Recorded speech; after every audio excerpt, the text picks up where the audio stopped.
Good afternoon. Thank you for attending and welcome to Right on Crime's panel discussion on Clean Slate. I am Scott Peyton, the State Director for Right on Crime here in Louisiana.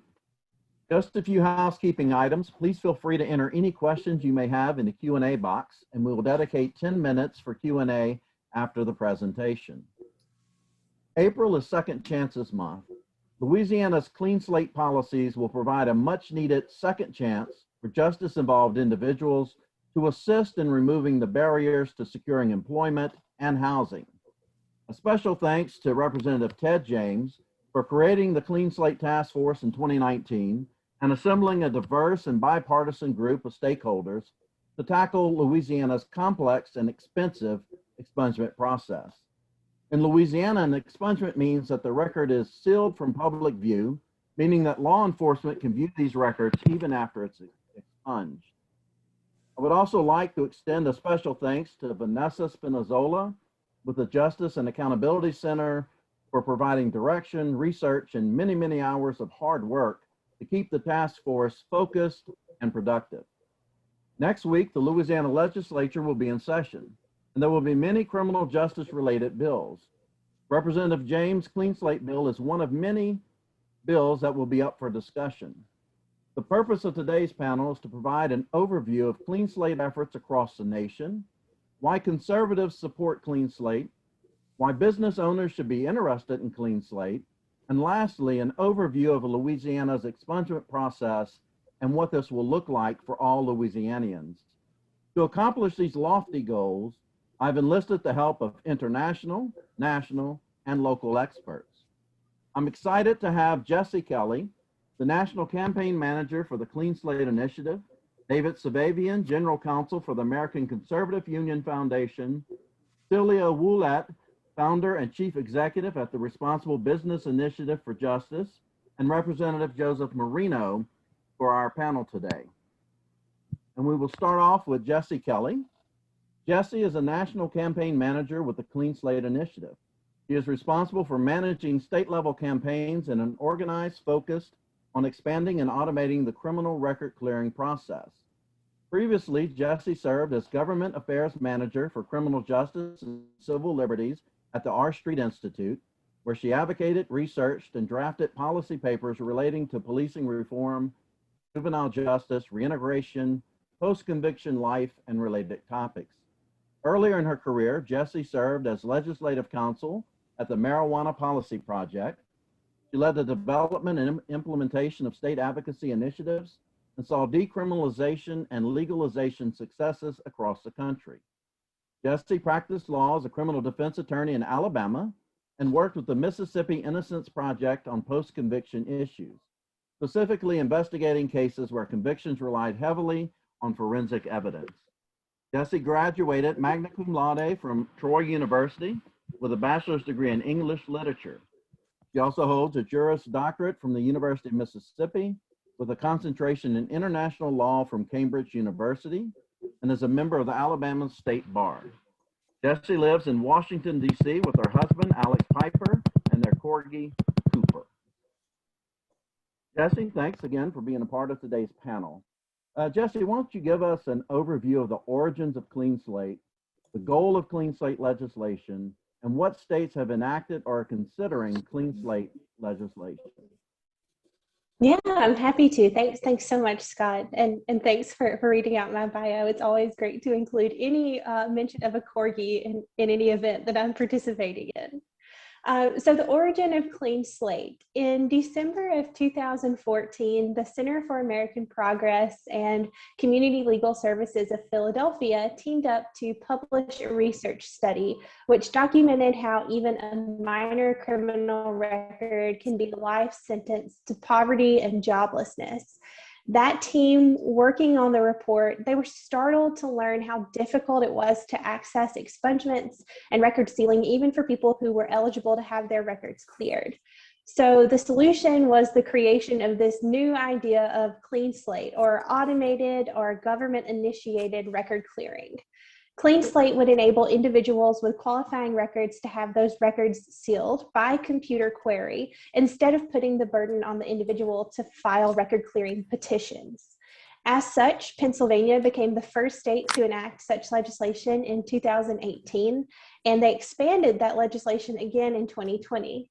More than 36 million criminal records in Pennsylvania have been sealed under Clean Slate since automation began in July of 2019. The National Clean Slate Initiative, where I am the campaign's manager, was officially formed around that time, and we've been building ever since. The goal of Clean Slate is to help those 1 in 3 Americans who have some type of criminal record. Even a minor criminal record can present lifetime barriers to obtaining jobs, housing, education, and can put other opportunities out of reach. Clean Slate is really about building the American dream. You know, the belief that if you work hard, you should be able to get ahead. And those with criminal records who have made mistakes, paid their debt to society, and now want to contribute, they deserve that chance too. While felony convictions carry the most significant stigma, even a minor record can be a life sentence to poverty, especially in the digital era when nearly 9 in 10 employers, 4 in 5 landlords, and 3 in 5 colleges now using background checks to screen applicants' criminal records. Criminal history records impact families as well. Nearly half of American children now have at least one parent with a criminal record, which can limit a child by hampering cognitive development, school performance, and even their future employment and earnings in adulthood. Enabling justice-involved individuals to earn a clean slate will make it possible to move on with their lives, to provide for their families, and have a fair shot at the second chance they've earned. And so it's really exciting now to talk about which states have enacted or are considering introducing clean slate legislation. Red, blue, and purple states across the country have been making important strides to free people from these paper prisons and ensure people with records are able to access valuable resources and secure basic needs so they can provide for their families and rebuild their lives. As I mentioned earlier, Pennsylvania became the first state to enact a clean slate automatic record clearing law in 2018. Utah became the second state to enact a law in 2019, and Michigan followed suit, passing what is now the most expansive clean slate law in the country in October of 2020. Furthermore, last month, Delaware, Oregon, Texas, and New York announced the launch of their clean slate campaigns, joining North Carolina, Louisiana, Connecticut, New Jersey, and several other states already researching and advancing clean slate measures. Clean slate policies have experienced quite a bit of bipartisan agreement, earning widespread support across the political spectrum, with 75% of Democrats and 65% of Republicans supporting these state efforts. I'm so excited to continue talking through this conversation, answering any questions you may have, and hopefully to continue building support for this movement in Louisiana. Thanks so much, Scott. Thank you, Jesse. And I guess which I failed to mention in your bio is that Jesse has been working for the past, I guess, 3 years with the task force here in Louisiana, and has been providing some great input and recommendations for us to follow here. Our next panelist is David Safavian. He's the director of the American Conservative Union Foundation's Nolan Center for Justice, where he advocates for policy changes that improve public safety, protect families and victims, reduce recidivism, and maintain fiscal austerity. A member of the DC Bar, Safavian is also the General Counsel for the American Conservative Union. In addition to his work at ACU and ACUF, he is a regular lecturer on the intersection of ethics and the law. He has spoken to graduate business students at Catholic University of America, George Washington University, Johns Hopkins University, Loyola University, Maryland, Villanova, and Virginia Tech. Prior to joining ACUF, David served as an adjunct professor at Georgetown University, where he taught courses in real estate ethics. Safavian recently co-authored an article on the role played by credit reporting agencies in the 2008 financial crisis, which was published in the University of Pennsylvania Business Journal. He held two senior policy positions in the administration of President George W. Bush, Administrator for Federal Procurement Policy, and Chief of Staff of the U.S. General Services Administration. He has an MBA from Loyola University, Maryland, a Master's of Law and Taxation from the Georgetown University Law Center, a Juris Doctorate, magna cum laude from the Michigan State University, Detroit College of Law, and a bachelor's degree in political science from St. Louis University. He is married and has 2 daughters. And I think most importantly, he's a cigar aficionado. So thank you, David, for joining us today. And one of the purposes, David, of this panel is to provide some clarity around the policies of Clean Slate.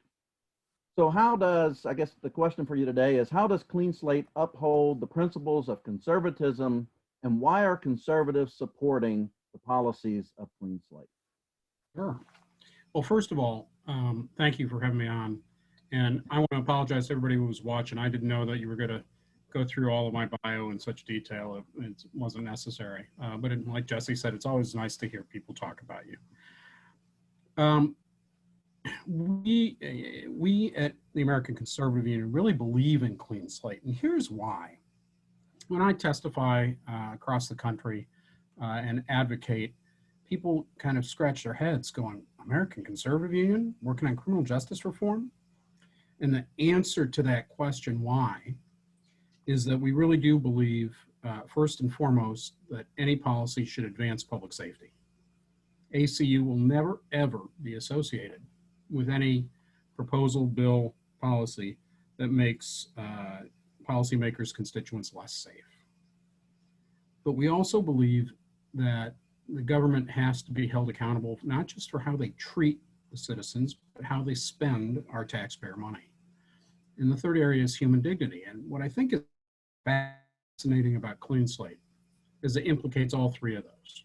So how does it implicate public safety?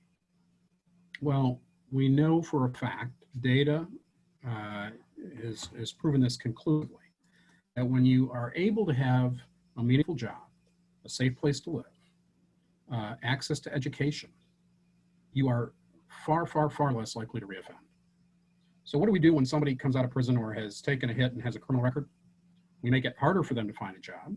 We make it nearly impossible to rent an apartment. And we make it very difficult to get an advanced degree, to get any type of college education whatsoever. We put roadblock after roadblock after roadblock in front of people, many of whom made a simple mistake.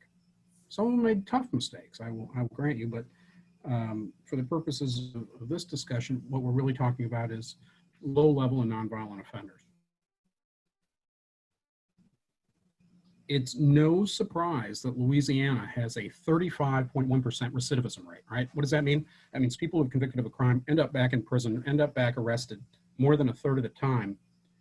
You know, what do we expect when you get out of prison, you can't find a job, a place to live, and you can't get better education? The key to all of that is something that we've all talked about a little bit called Clean Slate. And the value to it is that it opens up those doors. It allows you that economic liberty to actually successfully re-enter. Put your past mistakes behind you and really contribute back to your community and your society. What's really funny about all of this is that I'm Catholic. Our organization, while not explicitly faith-based, really adopts a very Christian-oriented, Judeo-Christian-oriented ethic. And, you know, we always talk about the value of redemption and of rehabilitation. You know, this is 3 days after Easter Sunday.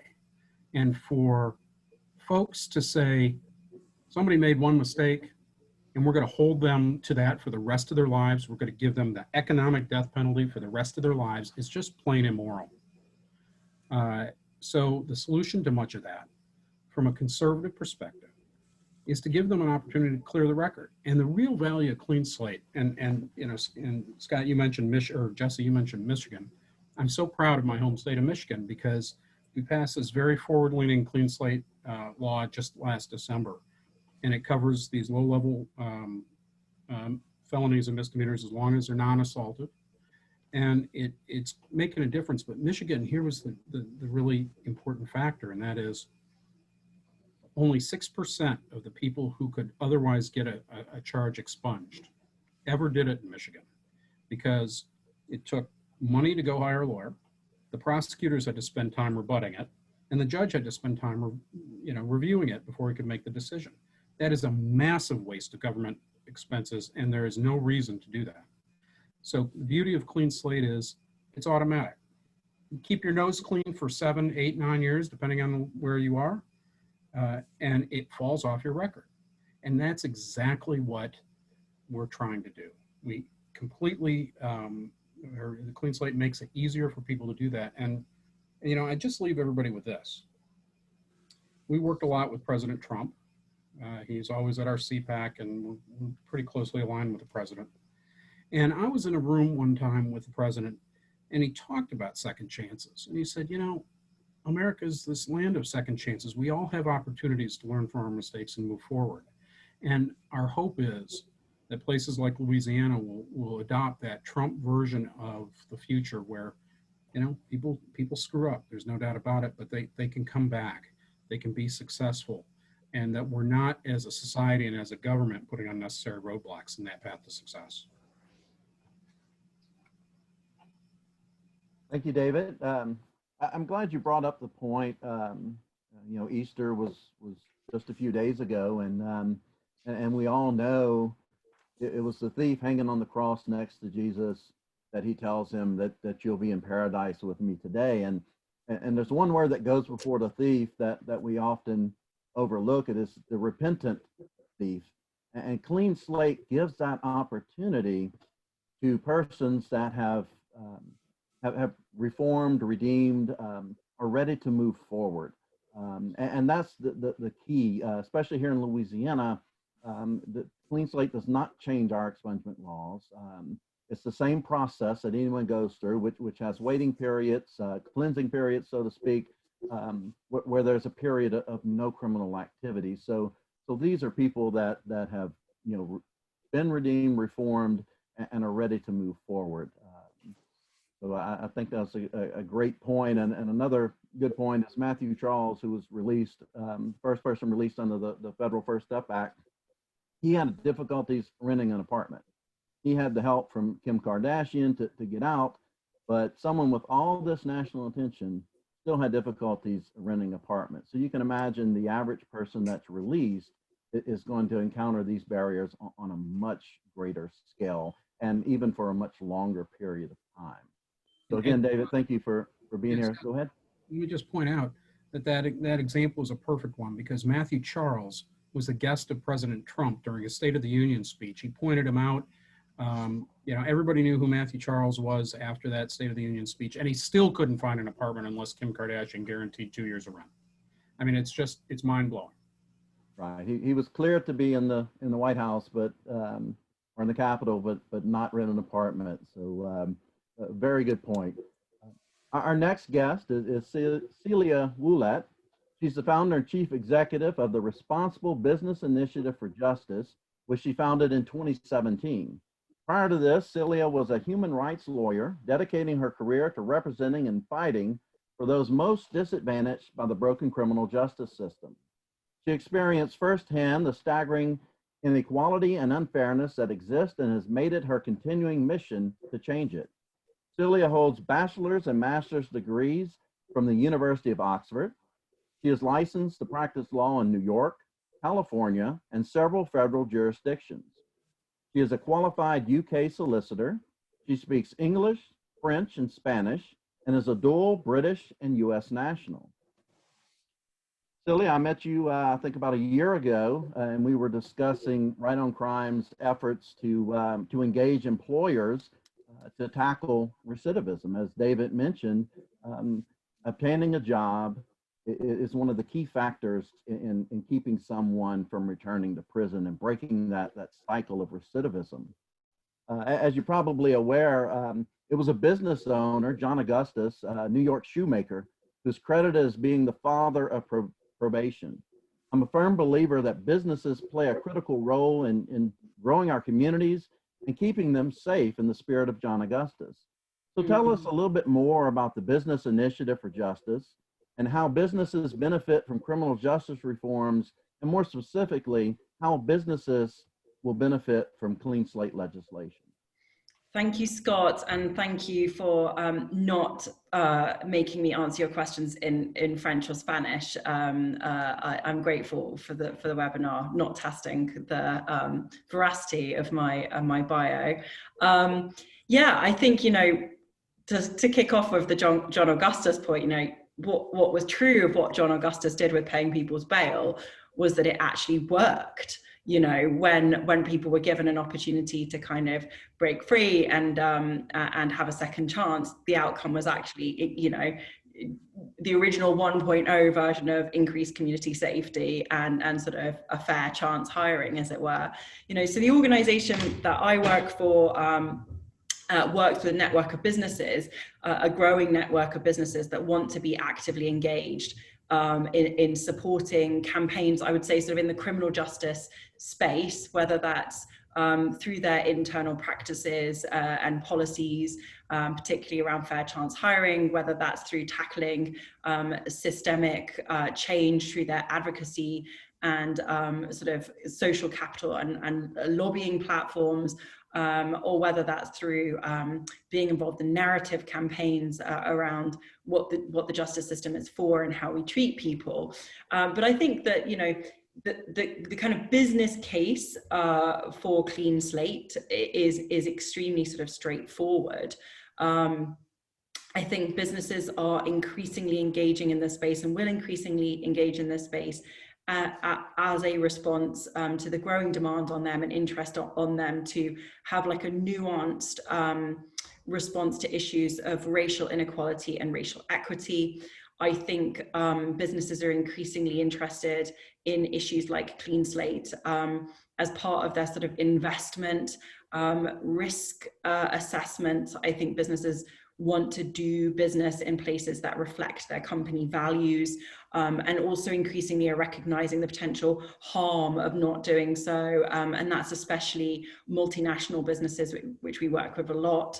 I think at a more sort of granular level, Clean Slate is a sort of tried and tested way of increasing productivity, both within a company and also within a community, and increasing workforce participation. And then I think there's definitely, you know, David touched on this, there's definitely a community well-being element to this, which encompasses everything from public safety to taxpayer spending.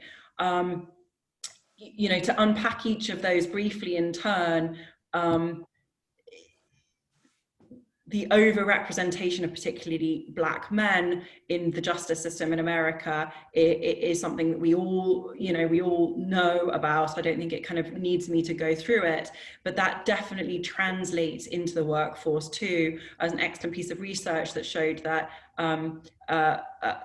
white Americans were more likely to be, white Americans with a criminal record were more likely to be called back after a job interview compared to Black Americans with the exact same history. And unemployment rates for Black people leaving prison are nearly double those of white people. And so the consequences of this are sort of something that we need to face head on. And I think the simple fact for businesses is that they know that they cannot sort of claim to walk the walk on addressing racial justice issues without thinking about this group of people and thinking about their role and responsibility in ensuring that people do actually have sort of meaningful access to, obviously, employment, but I think also education and housing too. I think many businesses are quite personally motivated to act on this. I think one of the things that I've discovered in the hundreds, if not thousands, of conversations that I've had with business leaders over the years is that often I will come in with the stats around the cost or you know, the sort of tax spending on issues, and really what convinces business leaders to act on things or makes business leaders motivated to act is their sort of personal value system and a recognition, exactly as David said, you know, around the sort of concept of human dignity and the fact that it doesn't fit with a company's value system. I don't think we could fail to mention that there is a kind of brand and reputational aspect here too. There was a different study, a really interesting study done last summer by Porter Novelli that polled Americans on their expectations of companies, and that study showed that that more than 70% of Americans believed that companies had more responsibility than ever to kind of address social justice issues. It was a study specifically about justice system issues.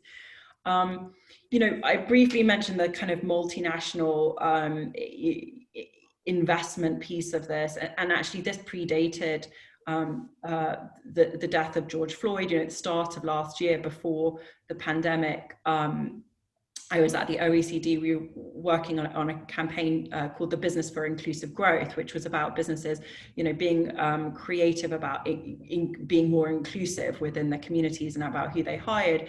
And that was companies like Johnson & Johnson, Danone, L'Oreal, JP Morgan was there, Mars.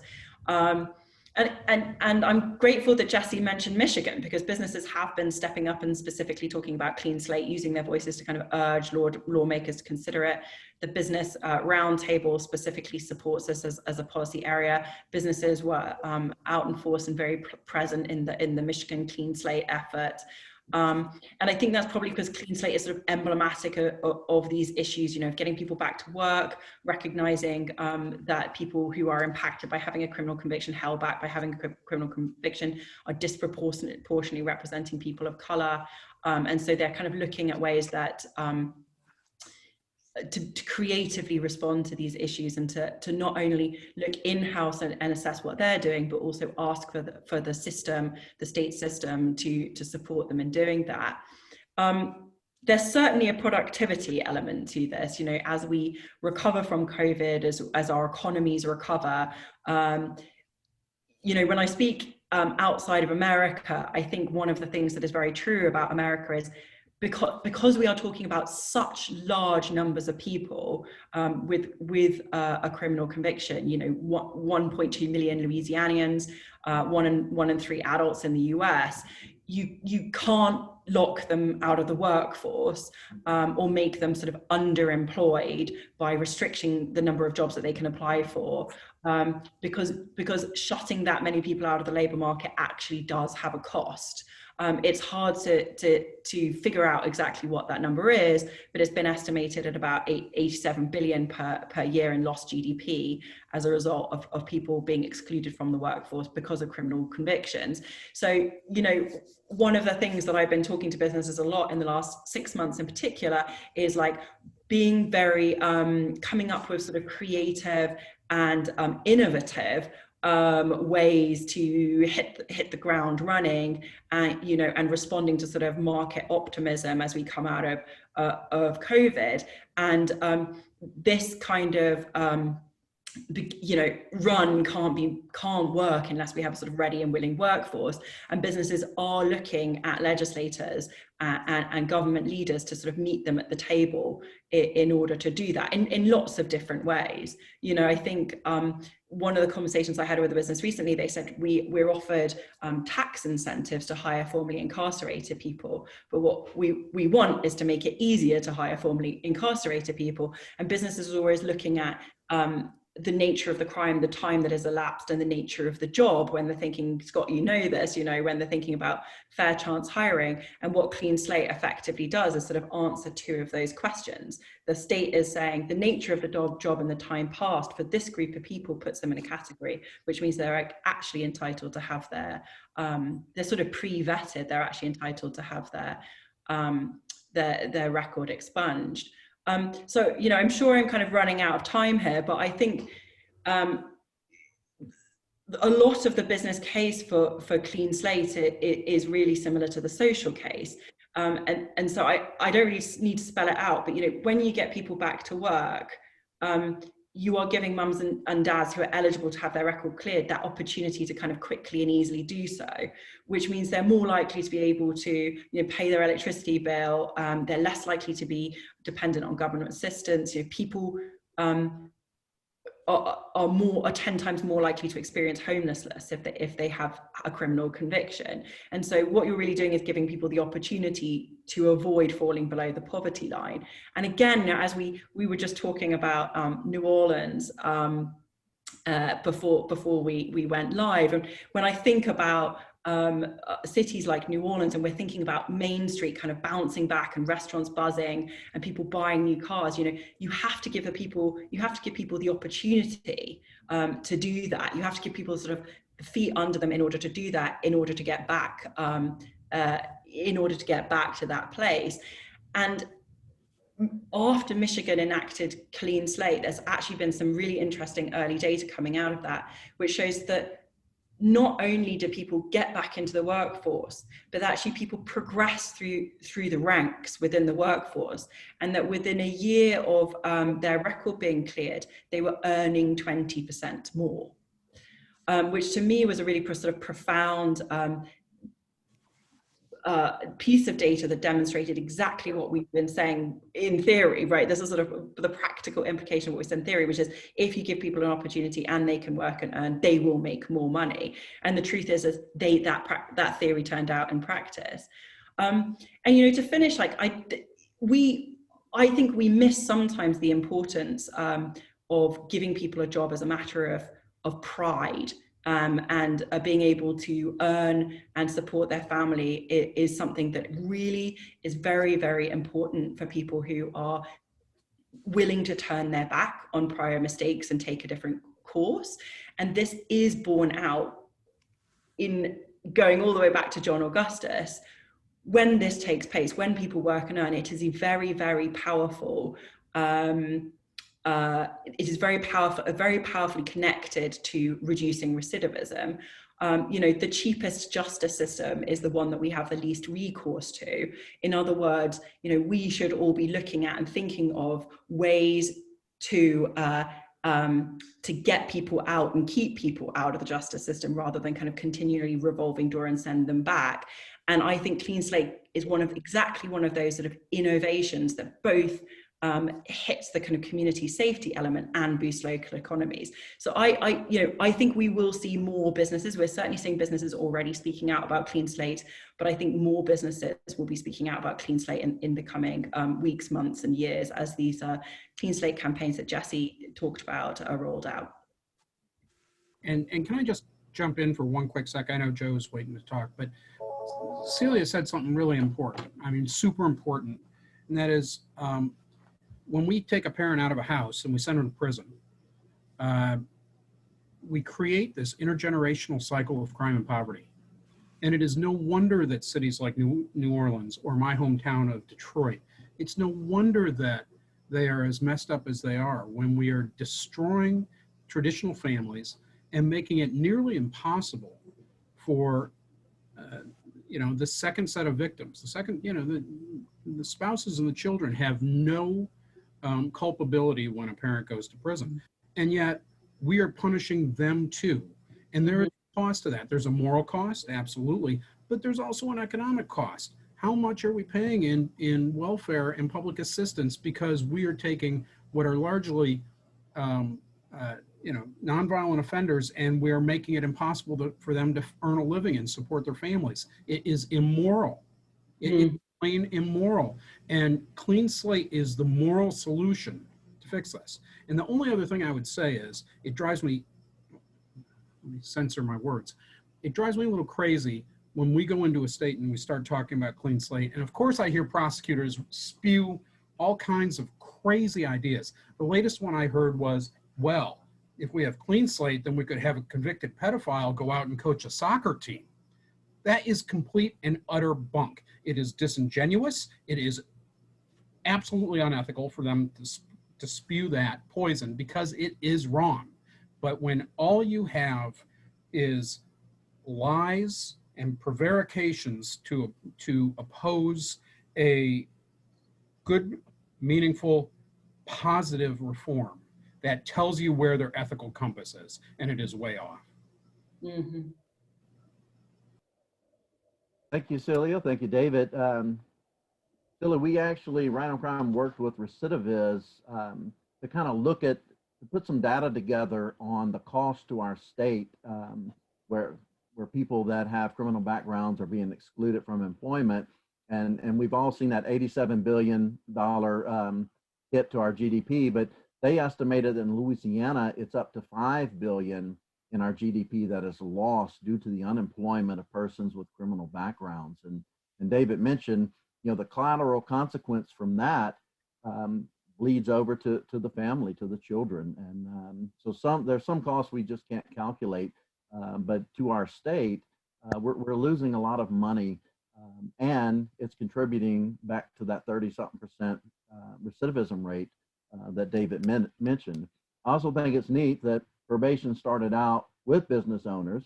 And as a probation officer for a little over 10 years, the two questions probationers and parolees asked me was, I need a job, and how do I get my record expunged? And those were the top two questions. And both were difficult questions for me to answer because the job market was limited with that criminal background. So, and then the other barriers that contribute to it, housing, transportation, all those issues, have a, it's what comes first. Do you get the house, then the job? And Clean Slate will provide a solution to some of those issues.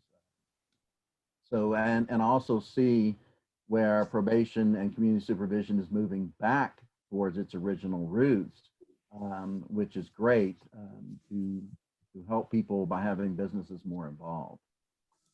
Our next panelist, Representative Joe Marino. He's practiced law on the West Bank of Jefferson Parish. As we hear, the West Bank is the best bank. Having grown up in Gretna, Joe is a civic leader who has spent his personal and professional life serving the needs of both his clients as well as his community. Having focused most of his career on criminal defense, he is well versed in all aspects of the Jefferson Parish criminal justice system and the 24th JDC. He currently serves as a Louisiana State Representative for District 85 in Gretna. Within the House of Representatives, he is appointed to the Judiciary Committee and the Administration of Criminal Justice Committee. Prior to being an elected state representative, he served as a Gretna City Councilman. Additionally, Joe was the president of the Jefferson Bar Association for 2 terms and a board member for 8 years. He also served as a board member for the Louisiana Association of Criminal Defense Lawyers. Finally, he is a certified instructor for the Gretna, Kenner, and Westwego Police Academy. Representative Marino, you're the only panel member here that has navigated Louisiana's complex expungement process. And in the words of our former CJ chairman, Senator Claytor, tell us what the proposed Clean Slate legislation does and why do we need it? Thank you, Scott.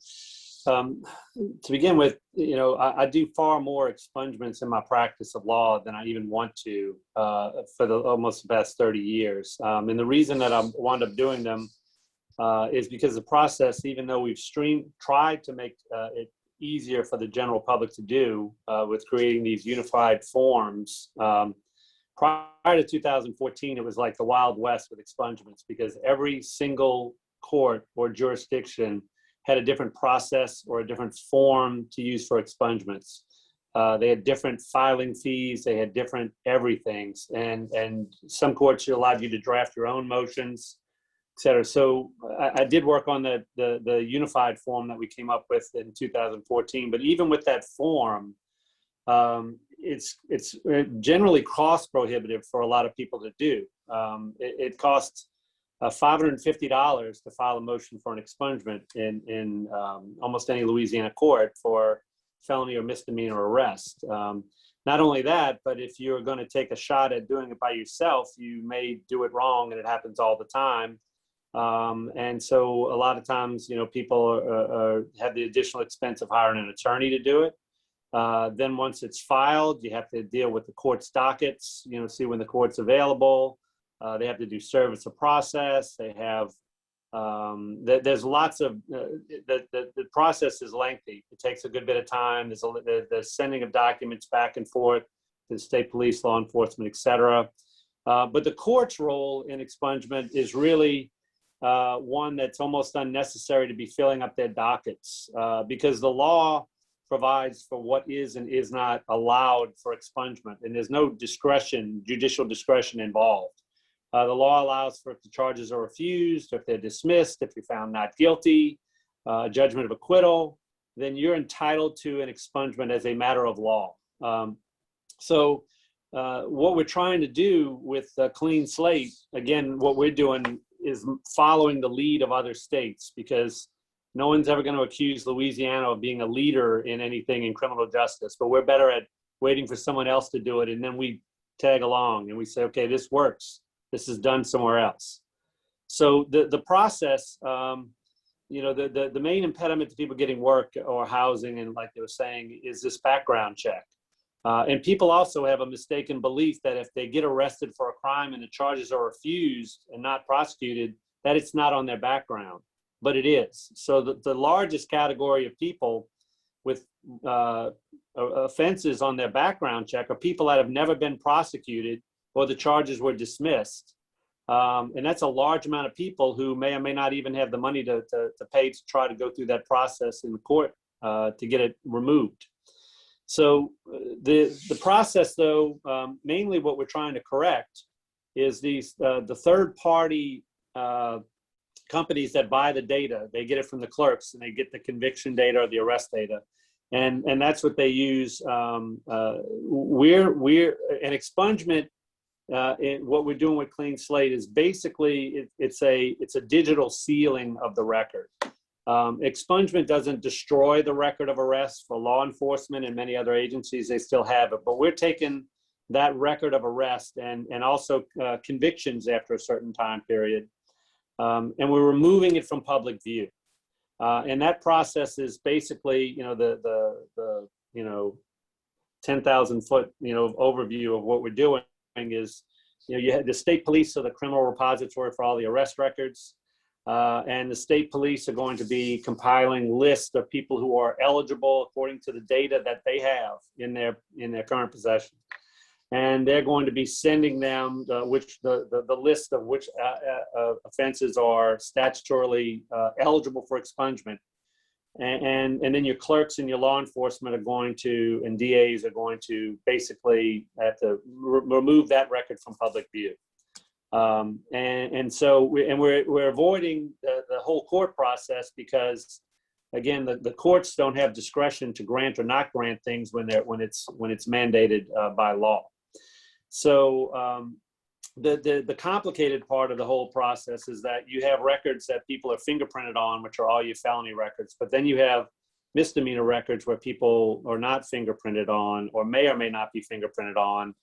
And so we've kind of divided up in Clean Slate. We're going to be doing fingerprinted records. We're going to be implementing that sooner, 4 phases of implementation over 4 years. And the state and the Supreme Court are the ones that keep those records of the non-fingerprinted records. But it's going to be rolled out into 4 phases. The first phase it's just going to be more planning and preparation in the first year that we do this. And I think we're even going to continue the task force on Clean Slate, which I don't think I volunteered to be on. I think I was told I was on, kind of like criminal justice reform. When bills come up, they said, okay, we have a task force, you're on it. The second, in year 2 is when we're going to start the expungement of fingerprinted records. The third year would be the non-fingerprinted records, and then the fourth year would be up to speed and full implementation of all of the aspects of Clean Slate. But the most important point, what I'm trying to tell my colleagues in the legislature is we're not expanding and changing expungement law and who is and is not eligible. We're operating within the existing law that we have. We're just making the process. And another part which I find entertaining is that, instead of saying automatic expungement, which is kind of how it's going to work without people filing a motion, we're calling it government initiated expungement. And I'm like, I don't know that the public's going to like the words government initiated because then that involves the government. But I guess I am the government, so I can't speak too poorly of the government. But I think I've just kind of ran through it as quickly as I can to try to maybe save time for questions, unless you have something more specific you want me to cover on our expungement process or a Clean Slate that we're bringing. I think that's great, Representative Marino. We'll soon open up for questions. I think the representative's been a little bit humble. He is definitely known for bringing common sense criminal justice bills, and is definitely an asset on the Criminal Justice Committee.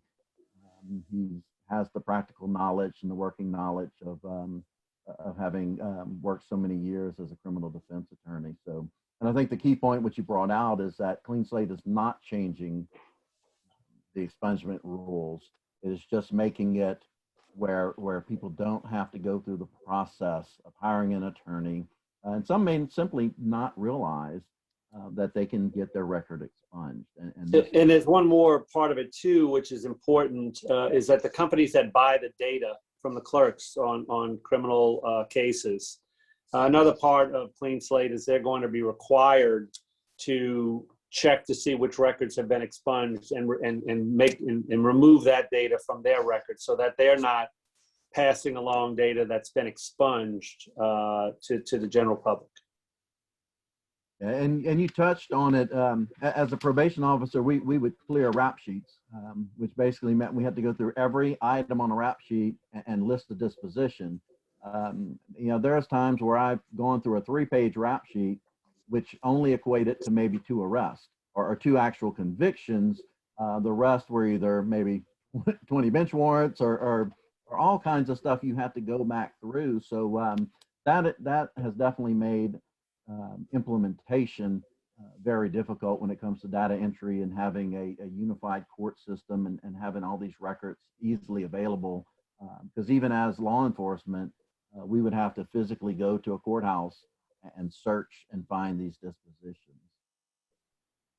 And then another aspect, you know, in keeping with we're not changing the law, you know, there are certain, you know, offenses that the law does not allow to be expunged. Domestic abuse battery convictions, sex offenses, stalking. Those things are the law is the same. That's not eligible. And one more part of this too is that while this whole process is going on, you can still do a petition, what they call the old way, a petition-based expungement, where you file your own expungement and it goes through the court process. Ultimately, though, after we finish, after year 4, there'll be no more fees collected to do an expungement if you file a petition-based, and there are no fees associated with the individual with the Clean Slate, with the government-initiated or automatic expungement. Which is, you know, going to help a lot of people be able to obtain employment and housing and other things, to not have these things just lingering forever on their records. Thank you, Jesse, David, Celia, and Representative Marino for your insights on Clean Slate. We're going to now take the next 10 minutes or so to answer any questions we may have from the participants.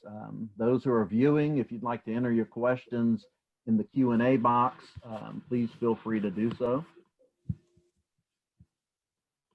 And while we're waiting for questions to populate, if any of the panelists has any closing comments they want to make, you can go ahead and do that at this time.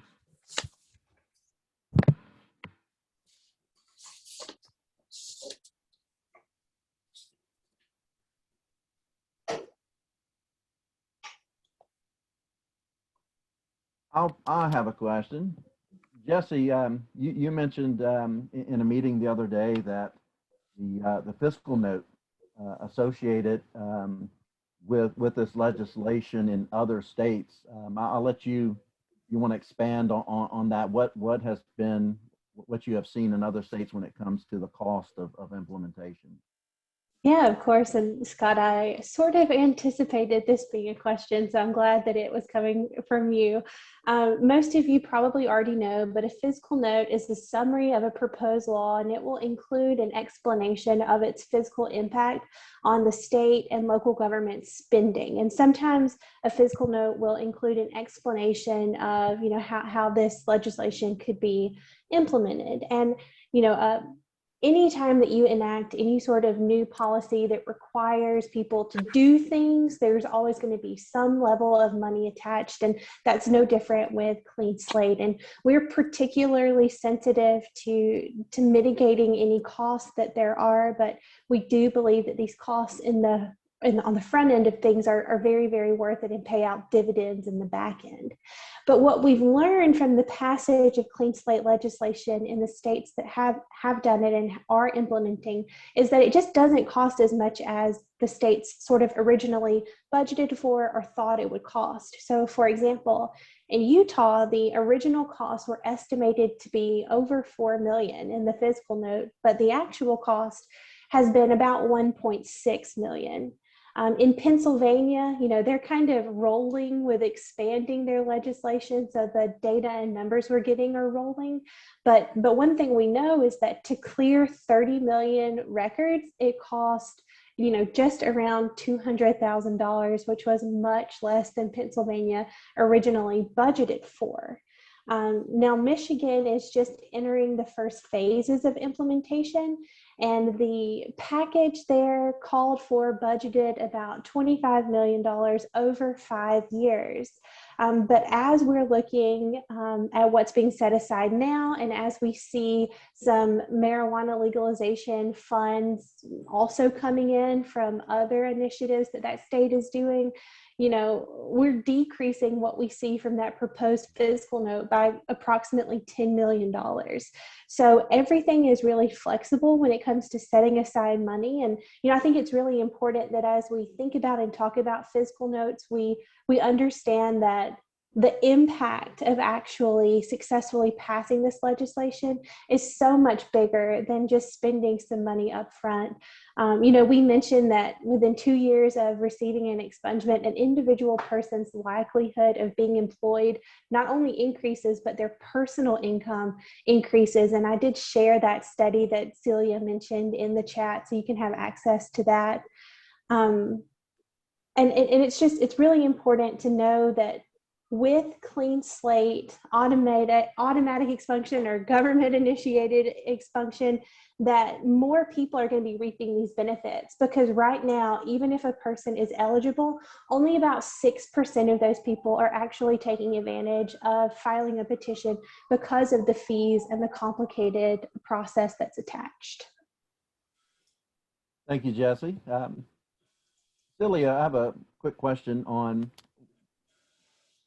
to date, what kind of response have you received from businesses, just in general, getting involved with criminal justice and your efforts to encourage them in second chance hiring, and even moving forward? I think in our conversation a year ago, you were trying to get businesses to be more actively involved in the legislative process and in criminal justice reforms. Yeah, I mean, just a couple of weeks ago, we launched a huge campaign around the death penalty with 25 major, very highly recognizable brand CEOs signing on, including Virgin, former CEO of Tiffany's,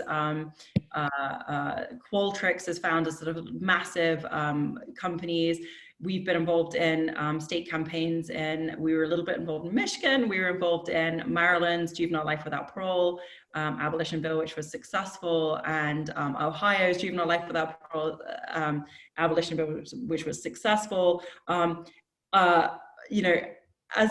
When I started this organization, I think I had my sort of pages of notes on how to convince businesses to be involved, and we very quickly transitioned to just fielding the businesses that did want to be involved, and that accelerated massively in the last year as businesses really understood the kind of pinch to understand injustice in the broadest possible sense and be very involved and visibly involved in fixing it.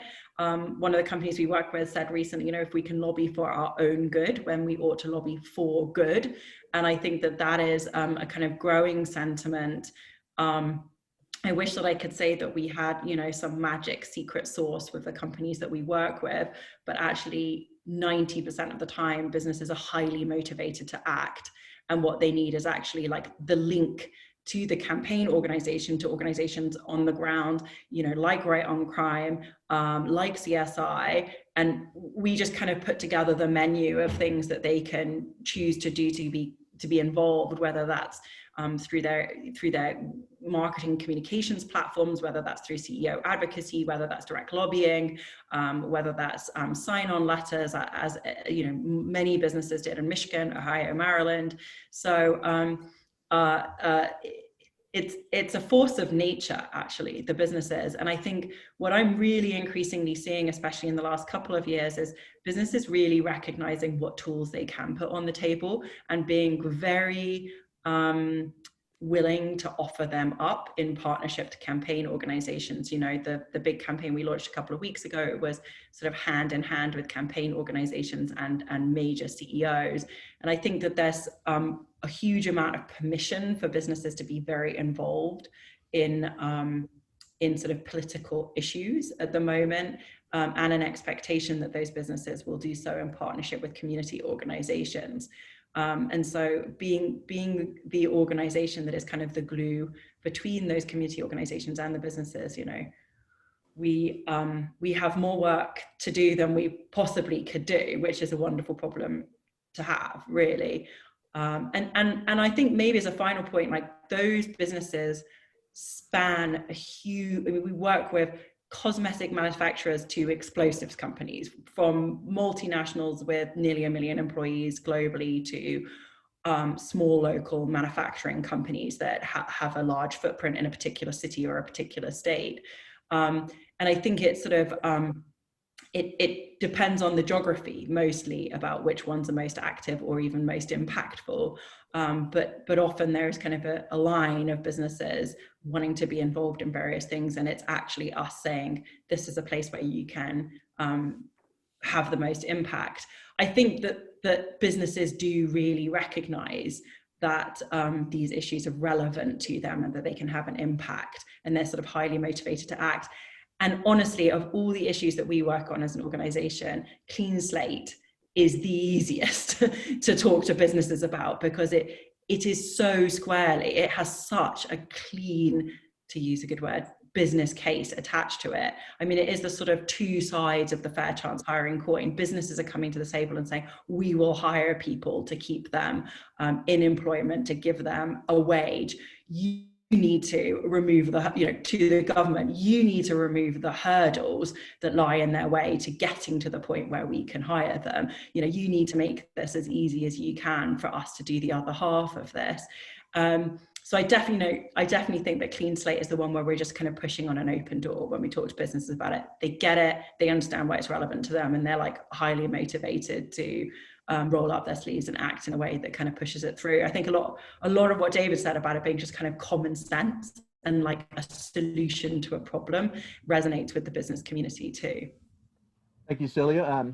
Representative Marino, we had one question. I think it's been answered, but if someone wants to know how long or when will Louisiana residents benefit from Clean Slate if it's passed this session? Right. So again, with Clean Slate, the way we have it set up, obviously the implementation part, we have a year of that before we even start, because quite honestly, it's a massive undertaking to think back of all the records that are possibly eligible for expungement right now that have never been expunged. And we're going to continue the task force to, as far as I think with implementation, to try to make sure that we are working our way through this process with all the stakeholders and input. That's another part of it, Clean Slate that we haven't mentioned yet, is that the task force that we have involves, the clerks, the Supreme Court, law enforcement, district attorneys, all the stakeholders that have a part in the process. But within a year, we're going to start doing expungement of fingerprinted records that are eligible. And in the third year, the non-fingerprinted records are the ones we're going to take into the process. And then after year 4, it should be working its full implementation. And again, after you get through the first massive data, dump that has to occur to, large amounts. But, we know that it can be done because other states have done it. We're not inventing something. We're following a lead on something. But I mean, it's absolutely worthwhile to do, and it's the right thing to do as well. Let me jump in on that, Scott, because I think it's really important for anyone who's watching this. It won't get done unless people make their views heard in Baton Rouge, right? There's an old line that LBJ used, which was, "I'll see the light when I feel the heat." And the default position of a lot of our friends in Baton Rouge is, if the prosecutors are against it, we're not going to oppose, or we can't oppose the prosecutors unless they feel political pressure. Now, that's not true across the board, as Joe knows. There are a lot of good folks in Baton Rouge. But the most important thing people can do is contact their legislators and say, hey, this is important to me, right? If they don't do it, then we have nobody to blame if we can't get it through. I will tell you that in about a week, we're going to have a web page up on a sub-page on our web page that will allow people to send an email to their senator, their state senator, and their state rep, and CC the governor saying, Clean Slate is important to me, and I'm a constituent. So I ask for a little patience, but anyone who is interested, give us about a week, and then go to conservativejusticereform.com, conservativejusticereform, all one word.com, and there'll be something there on Clean Slate so that everybody can contact those folks and add a little heat to Baton Rouge. Thank you, David, and I definitely agree with you on filling the heat. Just to be clear, and I think Representative Marino touched on it, we have had a really diverse group of stakeholders. The district attorneys, especially DA Hiller Moore, has been, taking the lead in getting this task force moving, from giving us office space at his office to using his employees to explain to us non-attorneys the expungement process. We've gone through several classes, and he's done a lot to keep things going. But I agree, we definitely have to keep the heat going and to dispel the myths around it. We're not changing the law. We're only making the process easier and more accessible, as Celia mentioned, to people that otherwise may not have an opportunity to do this process.